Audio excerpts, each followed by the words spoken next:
Hey guys, Gary here, and today we're diving into Sony's full fiscal year 2024 earnings report, which landed on May 14, 2025, for the year ending on March 31st, 2025. And spoiler alert, PlayStation crushed it. We're going over the numbers, the highs, and what's next for Sony's gaming empire. If you're hyped for the PlayStation news, please hit that like button, consider subscribing, and let's get into it. Sony's Game and Network Service segment, which is PlayStation, had a record-breaking year for fiscal 2024. Game and Network Service net sales were $31.5 billion, up 9% year on year. Game and Network Service operating income was up $2.8 billion, up 43% year on year. Sony also announced a 4% increase in software sales, coming in at $17 billion. Digital software and add-ons came in at $15 billion, rising 16%.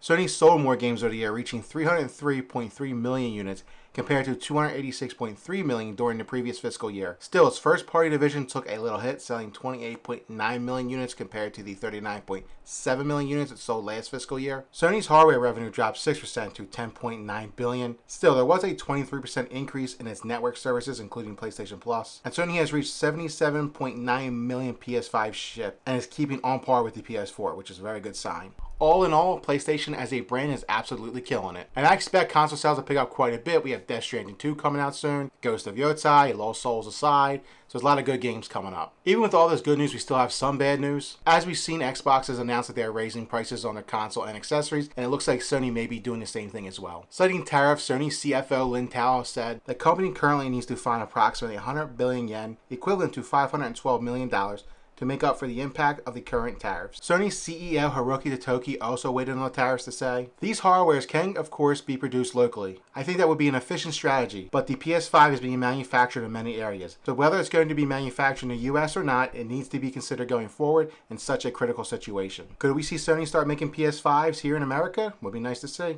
We'll see if they raise prices or not. Unfortunately, I think they will. They would be incredibly smart not to do it, especially now since the Xbox Series X is $100 more than the disc version PS5. And now that Xbox is all in on being a third-party publisher, most people are going to be playing their games on a PS5, like Gears Reloaded. I bet that game sells best on PS5, and I believe Sony gets a 30% of every game sold on their console. Sony can promote that they have the best games on their console, and they're $100 cheaper than their competition. And for those looking for the ultimate PlayStation experience and the best way to play video games on a console, you have the PlayStation Pro, which is only $100 more than the competition, so you can play from both angles. The strategy could be a win-win situation for them. So while Xbox is putting all its focus on Game Pass, Sony is still doing the traditional console and exclusive business, and it's going great for them. And I see no reason for them to change what they're doing. It's working out great for them. And with the Switch 2 on the horizon, 2025 is shaping up to be a great year for gaming. If you enjoyed this video, make sure to like and subscribe for more PlayStation content. Until next time, guys, take care. Bye.